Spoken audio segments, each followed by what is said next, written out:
চাঁদপুর জেলার এক শান্ত নিরিবিলি শহরে বাস করত রাশেদ নামের এক যুবক। ছোটবেলা থেকেই সে ছিল ভদ্র, নম্র এবং ধর্মপ্রাণ বলে সবার কাছে পরিচিত। এলাকার মানুষ তাকে খুব সম্মান করত। 5 ওয়াক্ত নামাজ সে নিয়মিত পড়ত, জুমার দিন সবার আগে মসজিদে হাজির হতো, আর যাকে দেখত তাকে হাসি মুখে সালাম দিত। তার মা প্রায়ই গর্ব করে বলতেন, আমার ছেলে খুব ভালো, আল্লাহর ভয় আছে তার মনে। বাইরে থেকে দেখলে সত্যিই মনে হতো রাশিদ একজন আদর্শ যুবক। কিন্তু মানুষের জীবনে এমন কিছু দিক থাকে যেগুলো কেউ দেখে না, আর রাশিদের জীবনেও ছিল ঠিক তেমনই এক অন্ধকার দিক। দিন শেষে যখন শহরটা ধীরে ধীরে নিস্তব্ধ হয়ে যেত, সবাই ঘুমিয়ে পড়ত, তখন রাশিদ তার নিজের রুমে দরজা বন্ধ করে এক ভিন্ন জগতে প্রবেশ করত। হাতে মোবাইল নিয়ে সে এমন কিছু কাজে জড়িয়ে পড়ত যেগুলো সে নিজেও জানত এগুলো ভুল, এগুলো গুনাহ। প্রথম সে দ্বিধায় ভুগত, ভয় পেত, কিন্তু সময়ের সাথে সাথে সেই ভয়টা কমে যায়। তার মনে একটা ভুল ধারণা জন্ম নেয়, মানুষ তো দেখছি না, আমি তো বাইরে ভালোই আছি, আল্লাহ হয়তো মাফ করে দেবেন। প্রতিদিন রাশেদের মা মাঝে মাঝে তাকে উপদেশ দিতেন। একদিন তিনি বললেন, বাবা, মনে রেখো, মানুষ না দেখলেও আল্লাহ সব দেখেন। গোপনে করা গুনাহ একদিন জীবনে প্রভাব ফেলে। রাশেদ হালকা হেসে বলল, আচ্ছা মা, দোয়া করবেন। কিন্তু সে কথাগুলো গুরুত্ব দিয়ে নেয়নি। ধীরে ধীরে তার জীবনে অদ্ভুত পরিবর্তন আসতে শুরু করল। আগে তার কাজে মন বসত, এখন বসে না। ছোটখাটো কাজেও ভুল করতে থাকে।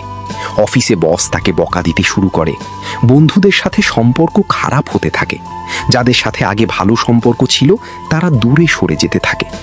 তার ভেতরে একটা অস্থিরতা কাজ করতে থাকে, কিন্তু সে বুঝতে পারছিল না এর কারণ কি। একসময় তার রিজিকেও প্রভাব পড়তে শুরু করে। আয় কমে যায়, খরচ বেড়ে যায়, কোনো কাজ ঠিকমতো এগোয় না।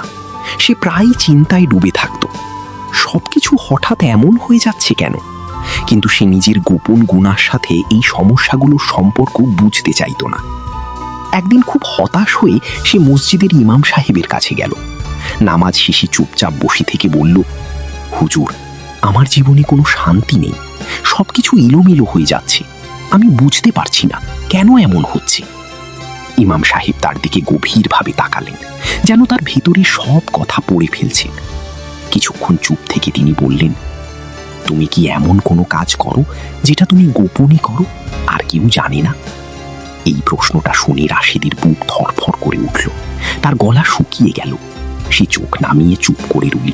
সেদিন রাশেদ কিছু না বলেই চলে আসলো, কিন্তু কথাগুলো তার মাথায় ঘুরতে থাকলো।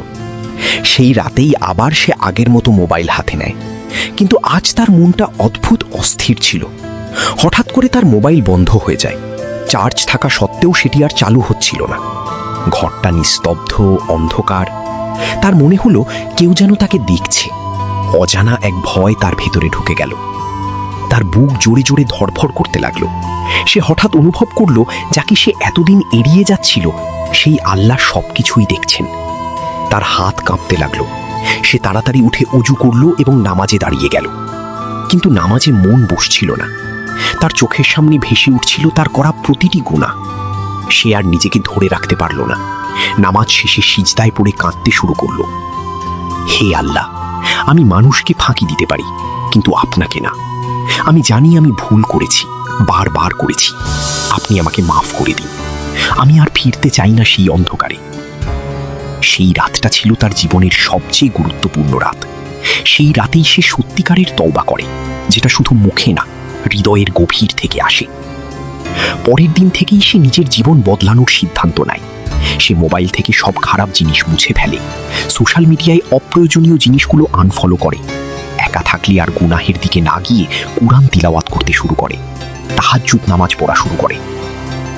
প্রথম খুব কষ্ট হচ্ছিল। পুরনো অভ্যাস তাকে টানত।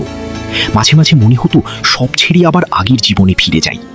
কিন্তু সে নিজেকে থামাতো, নিজেকে বলতো, না, আমি আল্লাহর জন্য এই লড়াইটা চালিয়ে যাব। ধীরে ধীরে তার ভেতরে শান্তি ফিরে আসতে শুরু করলো। তার মন হালকা লাগতো, নামাজে মন বসত।